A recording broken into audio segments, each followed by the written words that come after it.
Hello everyone, this is Geopolitics. Uh, we learned that China Xi Jinping was hosting Prime Minister of India, Modi, and other leaders like Putin and the other 20 world leaders at the Shanghai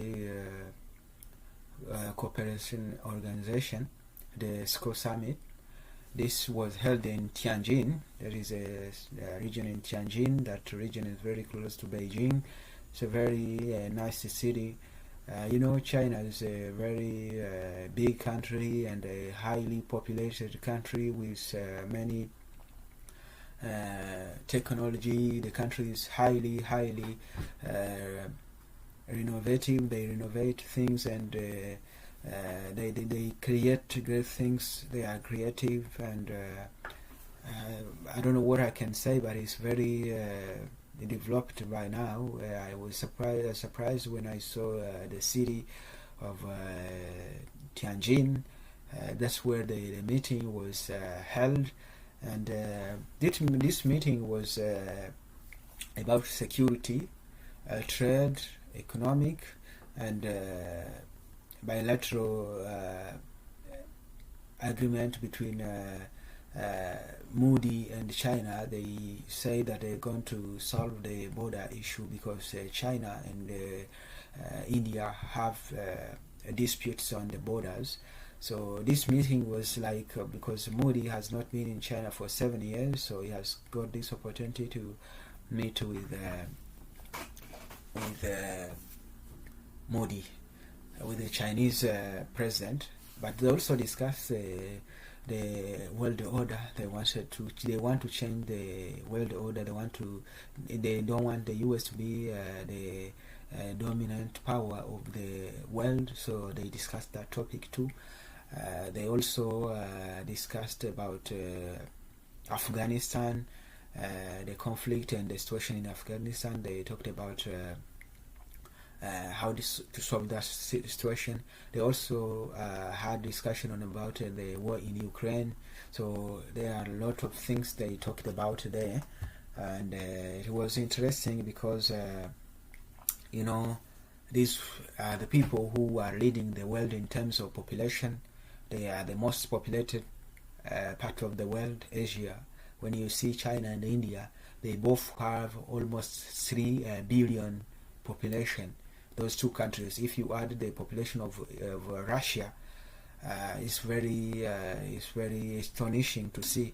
And the population is what makes the country great. If you don't have population, you don't have power, because you can't have power without man or without a human being.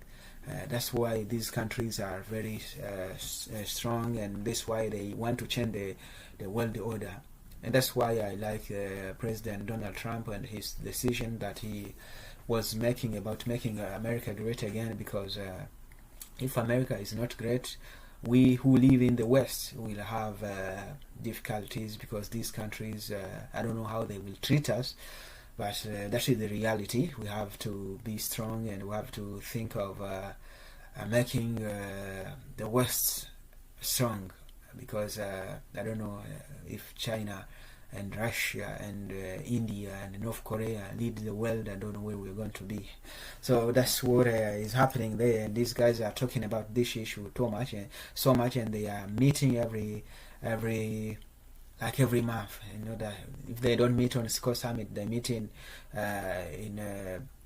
BRICS Summit, they meet in China, they meet in Russia. So all kinds of meeting in order to make their countries great.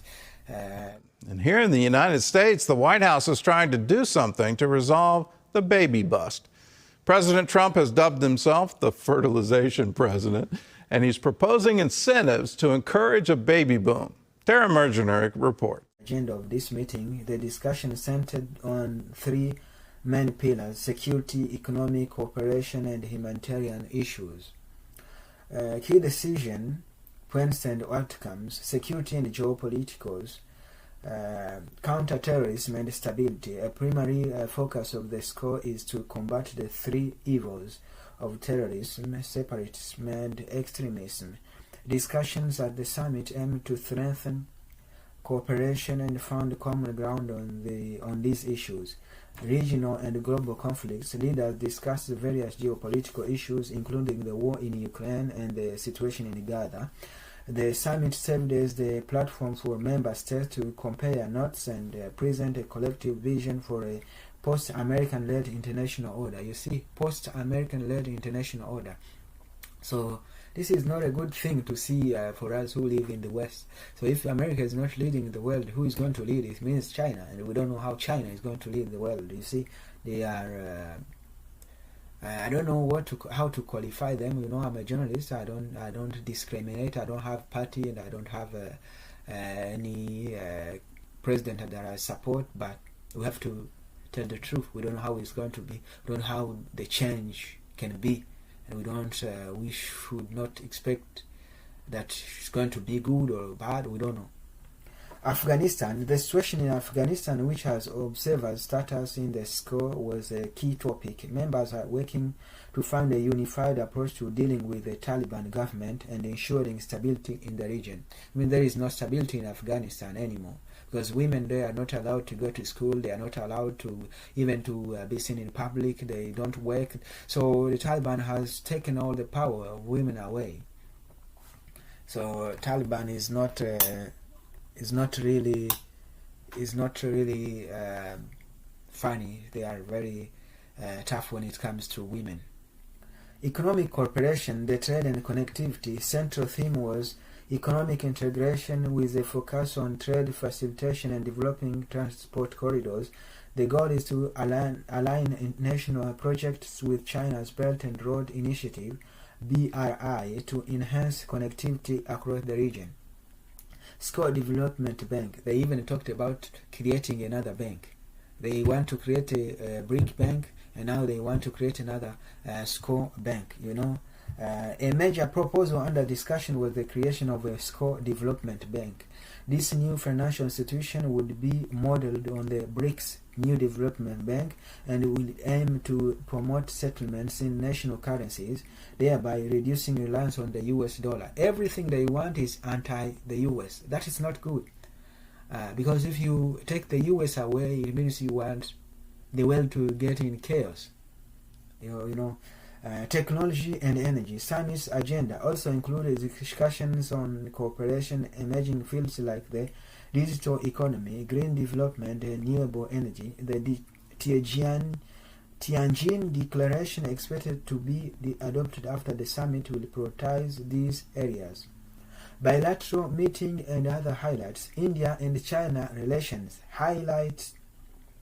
Highly anticipated events was the bilateral meeting between India Prime Minister Narendra Modi and China President Xi Jinping. It was Modi's first visit to China in 7 years.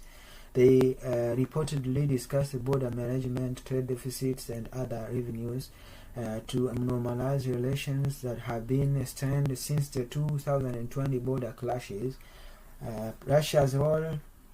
Russia President Vladimir Putin used the summit to emphasize Russia's and China's unified stance and strengthening the BRICS grouping as a counterweight to what he called discriminatory sanctions. He also supported reforming global financial institutions, symbolism, and soft power. The summit was also an opportunity for China to showcase its soft power. The presence of a humanoid robot named Xiao He to assist journalists was a notable highlight. Cultural activities and demonstration of traditional craftsmanship were also part of the event.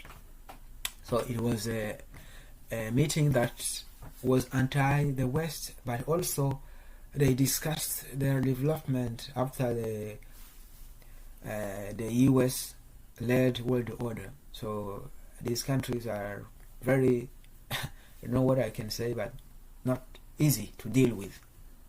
Have a great time, everybody, and thank you for watching this channel. Keep liking, subscribing. I'll be doing researches about everything that is happening around the world, and if you know a topic that you would like to talk about, you can write in the comment and we can do the research about it, then we publish it. Thank you, everyone.